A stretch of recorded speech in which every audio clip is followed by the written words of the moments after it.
ಸ್ನೇಹಿತರೆ, ನೀವು ಕೂಡ ಕಂಪ್ಯೂಟರ್ ಯೂಸ್ ಮಾಡ್ತೀರಾ ಅಂದ್ರೆ ನಿಮಗೂ ಕೂಡ ಕನ್ನಡ ಟೈಪಿಂಗ್ ಕಲೀಲೇಬೇಕು ಅಂತ ಅನಿಸ್ತಾ ಇದೆ. ಸರ್, ಕನ್ನಡ ಟೈಪಿಂಗ್ ಕಲಿಯೋದು ಆದ್ರೆ ಸಾಫ್ಟ್ವೇರ್ ಹೇಗೆ ಡೌನ್ಲೋಡ್ ಮಾಡಿಕೊಳ್ಳುವುದು ಅದೇ ದೊಡ್ಡ ಸಮಸ್ಯೆ ಇದೆ. ಸಾಫ್ಟ್ವೇರ್ ಡೌನ್ಲೋಡ್ ಮಾಡಿಕೊಳ್ಳೋಕೆ ಸ್ನೇಹಿತರೆ, ಇಂದಿನ ಈ ವಿಡಿಯೋದಲ್ಲಿ ಸಾಫ್ಟ್ವೇರ್ ಡೌನ್ಲೋಡ್ ಮಾಡೋದು ಮತ್ತು ಇನ್ಸ್ಟಾಲ್ ಮಾಡೋದು ಪ್ರತಿಯೊಂದು ಆಪ್ಷನ್ ಬಗ್ಗೆ ನೀಟಾಗಿ ಕಲಿಸಲಿದ್ದೇನೆ. ವಿಡಿಯೋನ ಸಂಪೂರ್ಣವಾಗಿ ನೋಡಿ. ಮೊದಲಿಗೆ ನೀವು ನಿಮ್ಮ ಕಂಪ್ಯೂಟರ್ನ ಗೂಗಲ್ ಕ್ರೋಮ್ ಸಾಫ್ಟ್ವೇರ್ ಅನ್ನು ಓಪನ್ ಮಾಡಿಕೊಳ್ಳಬಹುದು, ಅಥವಾ ನಿಮ್ಮಲ್ಲಿ ಬೇರೆ ಯಾವುದೇ ಇಂಟರ್ನೆಟ್ ಬ್ರೌಸರ್ ಸಾಫ್ಟ್ವೇರ್ ಇದ್ದಲ್ಲಿ ಅದನ್ನು ಕೂಡ ಓಪನ್ ಮಾಡಿಕೊಳ್ಳಿ. ಅಲ್ಲಿ ಸರ್ಚ್ ಮಾಡಬಹುದು. ನೋಡಿ 6.0 ಅಂತ ಇದೆ. ನೋಡಿ 6.0 ಡೌನ್ಲೋಡ್ ಅಂತ ಇದೆ. ನೀವು ನೋಡಿ 6.0 ಡೌನ್ಲೋಡ್ ಅನ್ನ ಸರ್ಚ್ ಮಾಡಿದ್ರೆ ಮೊದಲ ವೆಬ್ಸೈಟ್ ಬರುತ್ತೆ. ನೋಡಿ 6.0 ಫ್ರೀ ಡೌನ್ಲೋಡ್ ಅಂತ. ಸಾಫ್ಟ್ವೇರ್ ಅನ್ನ ಕ್ಲಿಕ್ ಮಾಡಿ. ಇಲ್ಲಿ ಆಪ್ಷನ್ ಇದೆ ಸ್ನೇಹಿತರೆ, ನೀವು ನೋಡಬಹುದು. ನೋಡಿ 6.0 ಡೌನ್ಲೋಡ್ ಕ್ಲಿಕ್ ಮಾಡಿ. ಇಲ್ಲಿ ಆಪ್ಷನ್ ಬರುತ್ತೆ. ನೋಡಿ 6.0 ಡೌನ್ಲೋಡ್ ನಾವು ಕ್ಲಿಕ್ ಮಾಡಿದ್ರೆ ಸಾಕು ಸ್ನೇಹಿತರೆ. ಕೇವಲ 4.8 MB ಸಾಫ್ಟ್ವೇರ್ ಇದೆ, ಡೌನ್ಲೋಡ್ ಆಗ್ತಾ ಇದೆ ನಮ್ಮ ಕಂಪ್ಯೂಟರ್ ನಲ್ಲಿ. ನೀವು ಕೂಡ ಡೌನ್ಲೋಡ್ ಮಾಡಿಕೊಳ್ಳಬಹುದು. ಮಾಡಿಕೊಂಡ್ರ ಇನ್ಸ್ಟಾಲ್ ಮಾಡೋದನ್ನ ಪ್ರೊಸೆಸ್ ಅನ್ನ ಹೇಳ್ತಾ ಇದ್ದೀನಿ ಸ್ನೇಹಿತರೆ. ಕೇವಲ ಒಂದೇ ಒಂದು ಸೆಕೆಂಡ್. ಈಗ ಇದು ಸಾಫ್ಟ್ವೇರ್ ಅನ್ನ ಹೇಗೆ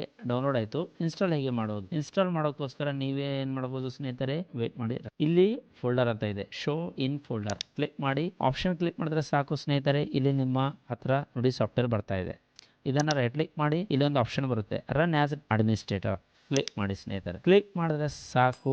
ಇಲ್ಲಿ ಒಂದು ನೋಟಿಫಿಕೇಶನ್ ಬರುತ್ತೆ, ಎಸ್ ಅಂತ ಕ್ಲಿಕ್ ಮಾಡಬೇಕು. ನಿಮಗೆ ಕಮಾಂಡ್ ಕೇಳುತ್ತೆ ಅಡ್ಮಿನಿಸ್ಟ್ರೇಟರ್. ಇಲ್ಲಿ ನೋಡಿ 6 ಬಂತ. 6.0 ಸಾಫ್ಟ್ವೇರ್ ಸೆಟಪ್ ಫೈಲ್ ಬಂದಿದೆ. ನಾವು ಐ ಅಕ್ಸೆಪ್ಟ್ ದ ಅಗ್ರಿಮೆಂಟ್ ಅಂತ ಕ್ಲಿಕ್ ಮಾಡಿ ನೆಕ್ಸ್ಟ್ ಅಂತ ಕ್ಲಿಕ್ ಮಾಡ್ತೇವೆ. ಮತ್ತೆ ನೆಕ್ಸ್ಟ್ ಇಲ್ಲಿ ಲೊಕೇಶನ್ ಕೇಳ್ತಾ ಇದೆ. ಲೊಕೇಶನ್ ನಿಮಗೆ ಯಾವ್ದು ಬೇಕು ಸೇವ್ ಮಾಡಬಹುದು. ನಾನು ಡಿಫಾಲ್ಟ್ ಬಿಟ್ಟಿದ್ದೇನೆ. ನೆಕ್ಸ್ಟ್ ಇಲ್ಲಿ ನೋಡಿ ಸಾಫ್ಟ್ವೇರ್ ಹೆಸರಿದೆ. ನೆಕ್ಸ್ಟ್ ಇಲ್ಲಿ ನೀವು ಡೆಸ್ಕ್ಟಾಪ್ ಮೇಲೆ ಒಂದು ಶಾರ್ಟ್ ಕಟ್ ಕೀ ಬೇಕಾ ಅಂದ್ರೆ ಶಾರ್ಟ್ ಕಟ್ ಫೈಲ್ ಬೇಕಾದ್ರೆ ನೋಡಿ 6 ಕ್ಲಿಕ್ ಮಾಡಿ. ನಾನು ಟಿಕ್ ಮಾಡಿದ್ದೇನೆ. ನೆಕ್ಸ್ಟ್ ಇನ್ಸ್ಟಾಲ್ ಕ್ಲಿಕ್ ಮಾಡಿದ್ರೆ ಸಾಕು ಸ್ನೇಹಿತರೆ. ನುಡಿ ಸಾಫ್ಟ್ವೇರ್ ಇನ್ಸ್ಟಾಲ್ ಆಗ್ತಾ ಇದೆ. ನಿಮ್ಮ ಕಂಪ್ಯೂಟರ್ ನಲ್ಲಿ ನೀವು ನುಡಿ ಸಾಫ್ಟ್ವೇರ್ ನ ಇನ್ಸ್ಟಾಲ್ ಮಾಡೋ ಮೂಲಕ ಕಂಪ್ಯೂಟರ್ ನಲ್ಲಿ ಟೈಪಿಂಗ್ ಕಲಿಯಬಹುದು. ಸರ್, ಸಾಫ್ಟ್ವೇರ್ ಅನ್ನ ಇನ್ಸ್ಟಾಲ್ ಆಯ್ತು, ಹೇಗೆ ಓಪನ್ ಮಾಡಿಕೊಳ್ಳಬಹುದು. ನೀವು ಡೆಸ್ಕ್ಟಾಪ್ ನಲ್ಲಿ ಬನ್ನಿ ಸ್ನೇಹಿತರೆ. ಇಲ್ಲಿ ನೀವು ನೋಡಬಹುದು ನುಡಿ 6 ಅಂತ ಸಾಫ್ಟ್ವೇರ್ ಇದೆ. ಆಟೋಮೆಟಿಕ್ ಓಪನ್ ಆಗುತ್ತೆ. ಓಪನ್ ಆಯ್ತಾ. ಇಲ್ಲಿ ನೀವು ಏನ್ ಬೇಕಾದ್ರೆ ಟೈಪ್ ಮಾಡಬಹುದು. ನಾನು ಟೈಪ್ ಮಾಡ್ತೀನಿ ಸ್ನೇಹಿತರೆ. ಈಗ ಕಟ್ಕೆ ಕಂಪ್ಯೂಟರ್ ಕನ್ನಡ ಅಂತ ಟೈಪ್ ಮಾಡ್ತೀನಿ. ಇದು ನಮ್ಮ ಕನ್ನಡ ಯೂಟ್ಯೂಬ್ ಚಾನಲ್ ಇದೆ ಸ್ನೇಹಿತರೆ. ನಿಮಗೆ ಇಷ್ಟ ಆದಲ್ಲಿ ಈ ವಿಡಿಯೋಗೆ ಒಂದು ಲೈಕ್ ಮತ್ತು ನಿಮ್ಮ ಸ್ನೇಹಿತರಿಗೆ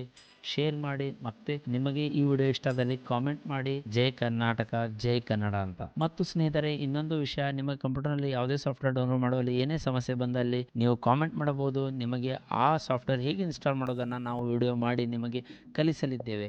ಅಲ್ಲಿವರೆಗೆ ಈ ವಿಡಿಯೋನ ನೋಡ್ತಾ ಇರಿ. ಮತ್ತೊಮ್ಮೆ ಕನ್ನಡ ಟೈಪಿಂಗ್ ಬರ್ತಾ ಇಲ್ಲ ಸರ್, ನನಗೆ ಹೇಗೆ ಕಲಿಬೇಕಂತ ಸಮಸ್ಯೆ ಇದೆ. ಕನ್ನಡ ಟೈಪಿಂಗ್ ಒಂದು ಫುಲ್ ಟ್ಯುಟೋರಿಯಲ್ ವಿಡಿಯೋ ಆಲ್ರೆಡಿ ನಾವು ನಮ್ಮ ಚಾನಲಲ್ಲಿ ಅಪ್ಲೋಡ್ ಮಾಡಿದ್ದೇವೆ. ಆ ವಿಡಿಯೋನ ಲಿಂಕ್ ಈ ವಿಡಿಯೋನ ಡಿಸ್ಕ್ರಿಪ್ಷನ್ ನಲ್ಲಿ ಕೊಡಲಿದ್ದೇನೆ. ನೀವು ಹೋಗಿ ಆ ವಿಡಿಯೋನ ಕಂಪ್ಲೀಟ್ ಆಗಿ ನೋಡಬಹುದು. ಅಲ್ಲಿಯವರೆಗೆ ನೀವು ನೋಡ್ತಾ ಇರಿ ಸ್ನೇಹಿತರೆ. ನಮ್ಮ ಚಾನಲ್ ನಲ್ಲಿ ಹೊಸ ಹೊಸ ವಿಡಿಯೋ ಕನ್ನಡ ಟೈಪಿಂಗ್ ನ ಬರ್ತಾ ಇರ್ತೇವೆ. ಕಲಿತಾ ಇರಿ. ಬಾಯ್.